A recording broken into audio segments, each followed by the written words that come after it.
Yuk guys, hari ini kita akan jalan-jalan misteri guys, yaitu melewati Alas Baluran.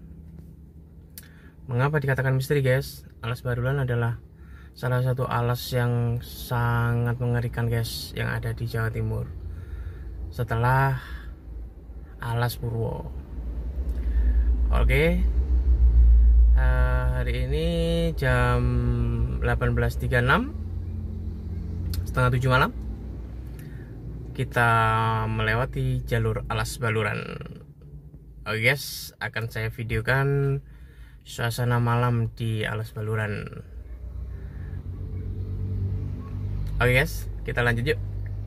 Waktunya kita jalan-jalan misteri. Yuk guys, kita mulai jalan-jalan misteri bersama saya guys. Yuk, kali ini kita jalan-jalan misteri melewati Alas Baluran, alas yang paling mengerikan nomor 2 di Jawa Timur setelah Alas Purwo. Yuk, kita lanjut guys, jalan-jalannya guys. Ikuti terus video ini sampai habis ya guys, agar kalian biar tahu betapa mengerikannya Alas Baluran yang ada di Situbondo, Jawa Timur. Yuk guys, jika kalian ingin tahu cerita nyata tentang Alas Baluran, aku punya cerita guys. Nanti aku ceritakan di video ini guys. Jadi kita sambil menikmati malam dengan Alas Baluran, sambil saya ceritakan kisah nyata tentang keluarga aku sendiri guys, yaitu pamanku guys, sehingga dia sampai meninggal kecelakaan di sini dan sampai beliau meninggal guys. Oke guys, jika kalian ingin tahu ceritanya, ikuti video ini sampai selesai ya guys. Hampir lupa, lampu mobil tidak dihidupkan guys. Ya guys, kita menikmati alam yang sangat mengerikan, yaitu Alas Baluran.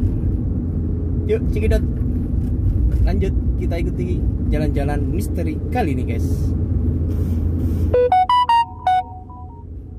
Kalau kita dulu pernah ada cerita guys, dimana katanya jika kita melewati alas ini, dan jika kita melewati alas ini tanpa ada pendamping, atau kita melewati alas ini sendirian guys, kata orang dulu atau orang tokoh sekitar sini, orang itu akan hilang. Kalau enggak, orang itu akan kecelakaan. Namun kenyataannya emang banyak seperti itu guys. Jadi yang kecelakaan di Alas Baluran ini yaitu kecelakaan kebanyakan bahan tunggal guys. Jadi berasal dari sepeda motor itu guys. Makanya mengapa Alas Baluran ini sangat mengerikan guys? Ya dari situlah guys, mistisnya yang sangat mengerikan guys. Ini saya melewati Alas Baluran ini masih jam 18.40 guys, masih jam 7 malam ya guys. Kendaraan sih masih banyak lah yang lewat. Namun walaupun jam-jam segini sungguh Alas Baluran ini sudah sangat mengerikan guys.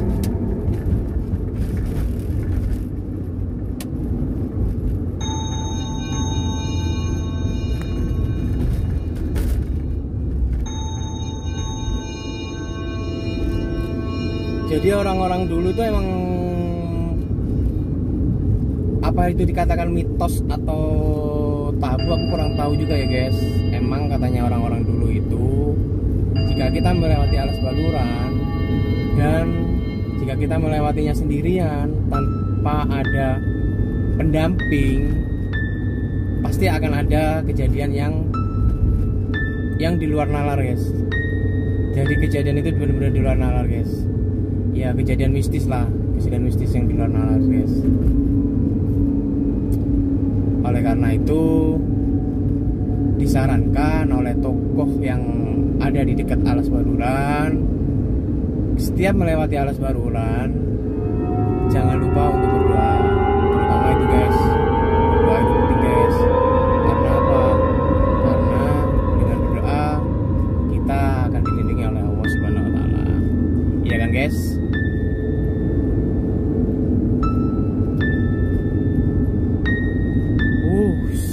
Gelap sekali guys.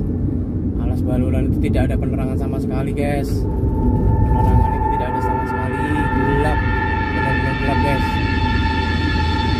Kalau seandainya kamu melewati jalur ini sendirian guys, ya hati-hati aja guys.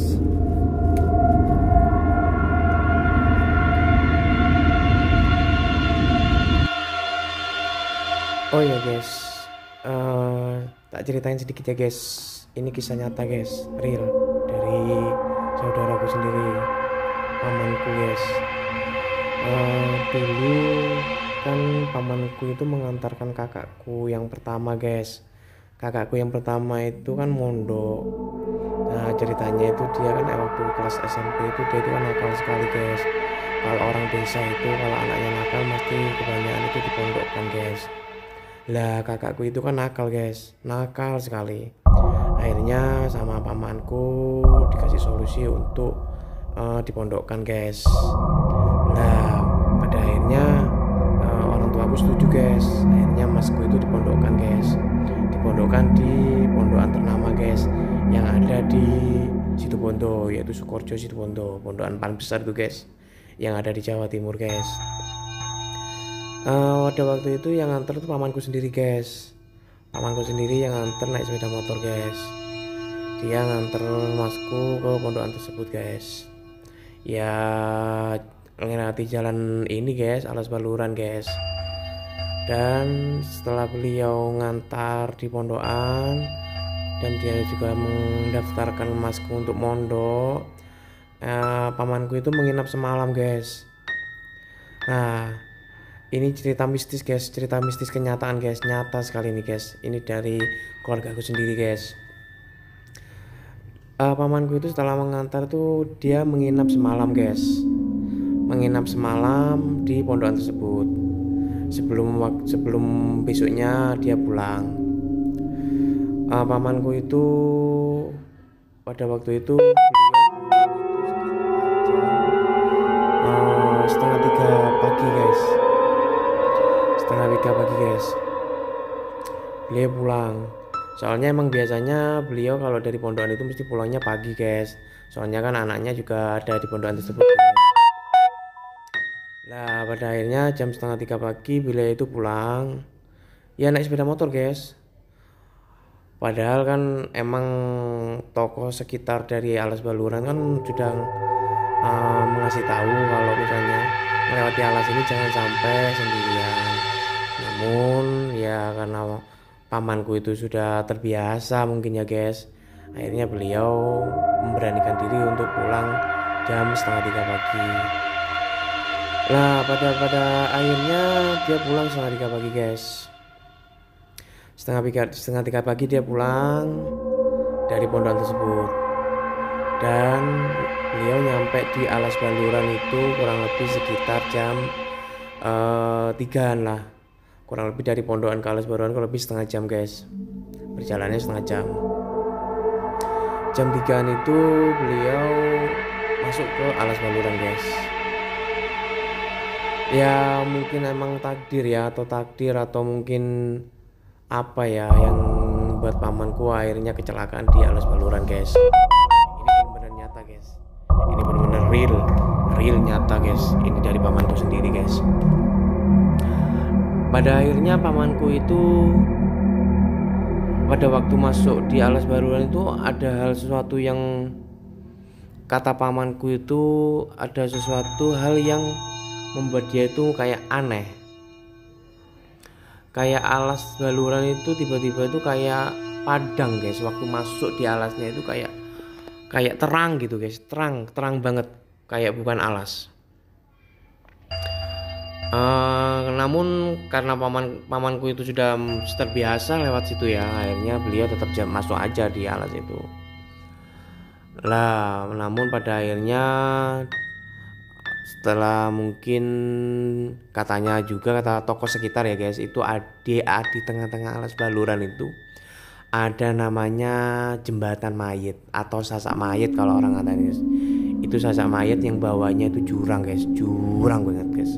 Kalau kalian tidak percaya, kalian bisa melewati alas baluran dan berhenti di Sasak Mayit, dan lihat di bawahnya itu bener-bener jurang guys. Mengerikan pokoknya guys, mengerikan dan menyeramkan. Nah itu pamanku itu waktu sekarat di rumah sakit, dan beliau itu masih bercerita ya guys, masih bisa menceritakan kejadian yang dia rasakan, dia terima di alas baluran itu ya guys. Katanya waktu beliau itu habis melewati sebelum melewati Sasak Mayit itu, beliau itu ya kayak awal tadi yang masuk di alas guys, melihat cahaya yang sangat bersinar banget guys, terang banget guys. Dan di situ itu katanya pamanku itu kayak rame guys, rame kayak pasar itu. Ini cerita asli dari pamanku ya guys. Kayak rame banget pokoknya, rame kayak pasar itu. Padahal di alas baluran kan kalian tahu sendiri di video ini guys, ini bener-bener alas dan tidak ada orang penduduk pun di samping kanan kiri alas ini guys. Lah di samping itu, setelah beliau itu masuk di keramaian itu ya guys, kayak pasar gitu ya guys, itu sebelum Sasak Mayit kayaknya guys, ceritanya itu kayaknya sebelum di Sasak Mayit. Beliau itu mungkin masuk melewati Sasak Mayitnya. Lah setelah beliau masuk Sasak Mayit itu ya mungkin raga beliau itu masuk di alam gaib, sedangkan tubuh beliau itu kecelakaan. Akhirnya pada waktu itu ada mobil pasar yang mungkin mau jualan atau apa, yang melewati alas itu menemukan bahwa paman saya itu kecelakaan. Katanya waktu kecelakaan itu paman itu mungkin tidak sadar ya guys, langsung dibawa sama si penolong itu dan langsung dibawa ke rumah sakit umum daerah Blambangan Banyuwangi. Itu paman tuh dalam keadaan nggak sadar guys. Lah mungkin dapat sehari 2 hari itu beliau itu baru sadar guys, dan beliau itu menceritakan semua kejadian mistis yang beliau rasakan waktu kecelakaan di alas baluran itu guys. Yang pertama itu katanya beliau itu waktu mau masuk alas itu dia melihat cahaya terang guys. Namun setelah dia masuk ke alas agak pertengahan sebelum melewati Sasak Mayit mungkin ya guys, dia itu melihat keramaian kayak pasar, dan itu sangat terang sekali cahayanya ya guys, dan sangat ramai sekali ya, kayak orang pasar itu gimana kan ramai gitu, orang jualan itu ramai guys. Namun pamanku itu waktu masuk ke alas itu, dia itu ya mungkin di pikirannya dia itu dia berhenti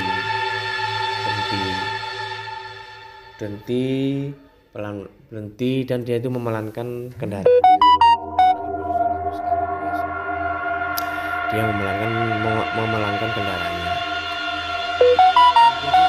Dia itu baru kali itu merasakan kejadian aneh. Baru kali itu dia melewati alas baluran begitu ramai sekali guys. Sampai pada akhirnya beliau itu melewati pasar itu sambil pelan, dan beliau itu berdoa guys. Dia itu sambil berdoa dalam dirinya, berdoa karena pamanku tuh merasa kayaknya ada yang aneh. Tapi di luar nalarnya, pamanku sebenarnya sudah kecelakaan guys, dan itu sudah dibawa ke rumah sakit. Kalau di luar logikanya ya akhirnya secara logika dia itu sudah kecelakaan, tapi di luar logika dia itu masih di alam gaib. Dia itu selalu berdoa. Terus tiba-tiba ada orang yang menawari makanan, menawari minuman, menawari apa. Pamanku untungnya di saat itu ya guys, dia cerita sendiri ke keluarganya. Di saat itu dia benar-benar tidak mau minum makanan apapun yang diberikan di tempat itu guys. Padahal waktu itu makanannya katanya pamanku tuh enak sekali guys, enak sekali. bener-bener enak. Kejadian itu kalau secara nyata itu bisa sampai 2 hari guys, padahal di alam gaib itu katanya kejadian itu hanya beberapa menit lah guys, hanya beberapa menit. Lah dia itu berjalan melewati jalan itu terus guys, berdoa dan mencari masjid, karena beliau kan tipikal orang yang tidak mau melewatkan sholat 5 waktu guys, benar-benar orang yang taat untuk sholat 5 waktu guys. Akhirnya dia berusaha untuk mencari masjid guys, sambil dia itu melewati jalan yang begitu ramai, pasar yang begitu ramai, yang mungkin ya itu semua itu hanya apa ya, kayaknya itu mungkin alam gaib lah, alam gaib, dan semua yang Pak dilihat itu adalah jin, setan dan seterusnya mungkin guys yang ada di situ, yang ingin menggoda Pak D saya untuk ikut ke alam gaib itu. Namun akhirnya karena Pak D saya gigih dan berdoa serta dia tawakal kepada Allah ya guys, bener-bener ini kan, ini cerita nyata ya guys, ini cerita nyata yang saya alami, yang dialami paman saya sendiri guys, ini paman saya sendiri, adik dari bapak saya. Terus akhirnya dia itu fokus untuk mencari masjid guys, karena kan dia waktu mau masuk itu kan jam 3, kurang lebih waktu subuh itu kurang lebih sekitar setengah 4, jam 4-an lah guys. Dia kan kalau orang yang biasa sholat 5 waktu kan dia pasti sudah tahu lah guys, perkiraan untuk waktunya sholat. Dia mencari masjid kok di sekitar itu kok tidak ada masjid katanya guys, heran. Padahal di Banyuwangi itu masjid setiap 100 meter itu pasti ada masjid guys. Akhirnya dia tetap berdoa. Tiba-tiba ada kayak cahaya yang menuntun paman saya itu untuk ke sana guys, untuk ke sana. Akhirnya dia itu berjalan menuju cahaya itu, sampai pada akhirnya dia itu mendekati saya itu guys. Dia mendekati, ternyata cahaya itu adalah kayak sebuah masjid guys, sebuah masjid, dan herannya katanya paman ya guys, kata paman itu masjid itu kosong guys, tidak ada sama sekali orang yang. Akhirnya kan ini paman kan waktu di rumah kan dia sering jadi muadzin itu adalah tukang ajan di masjidnya paman guys.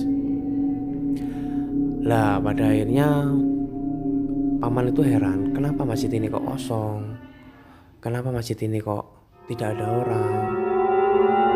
Akhirnya tiba-tiba itu paman itu berinisiatif untuk adzan, karena dia merasa ini sudah waktunya masuk subuh.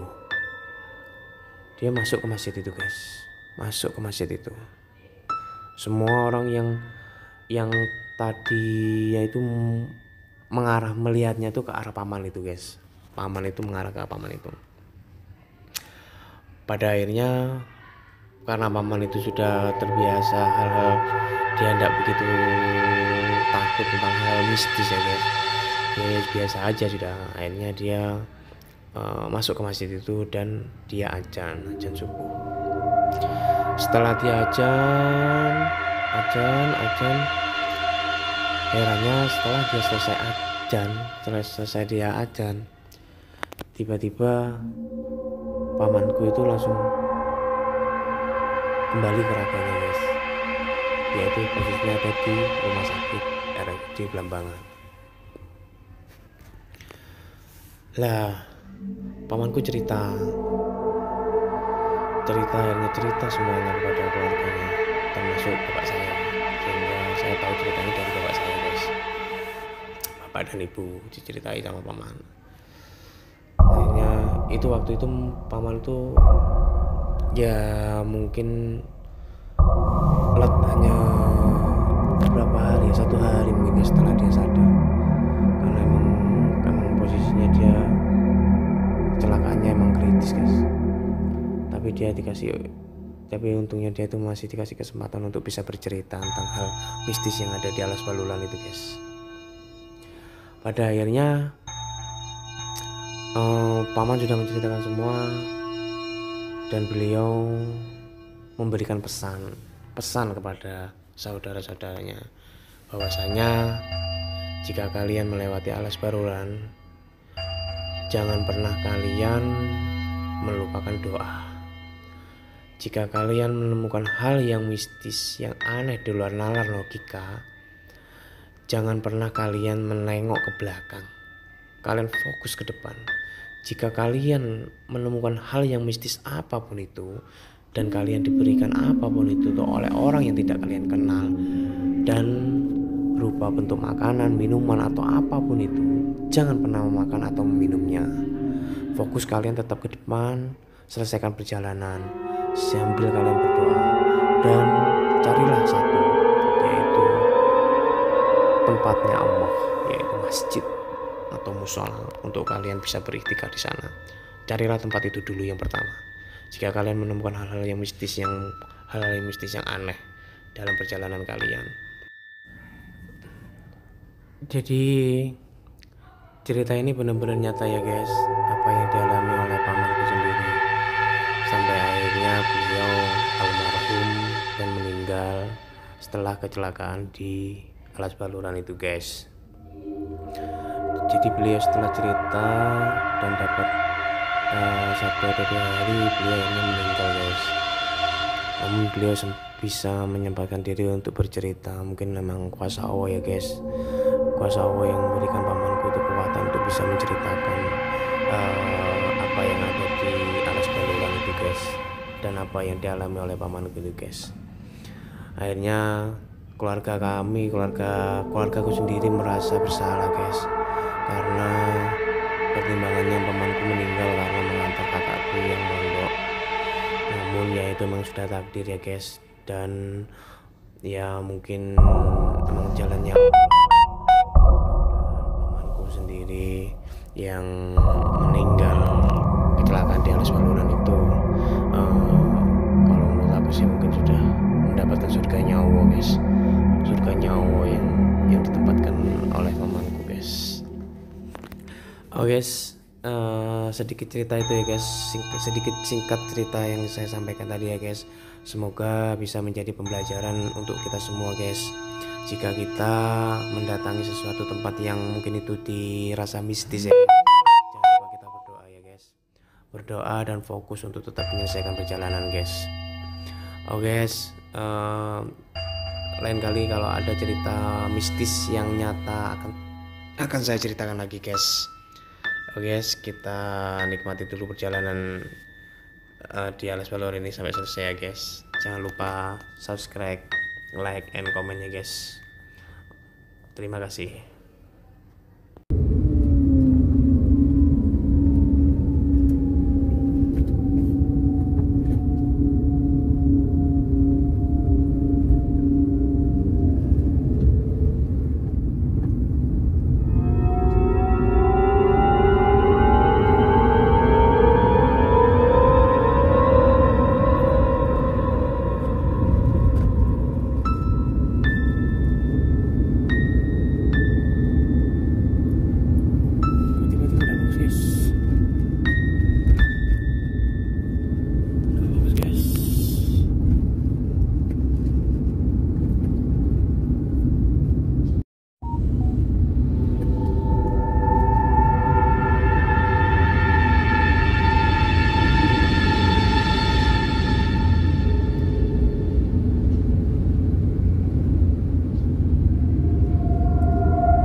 guys, perjalanan kita melewati alas Baluran, alas yang super mistis, benar-benar mengerikan, alas yang mengerikan di Jawa Timur guys.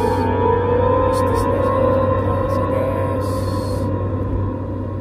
Oh guys, jangan lupa ikuti terus channel saya guys, akan saya update video-video mistis yang lainnya guys. Bye bye guys.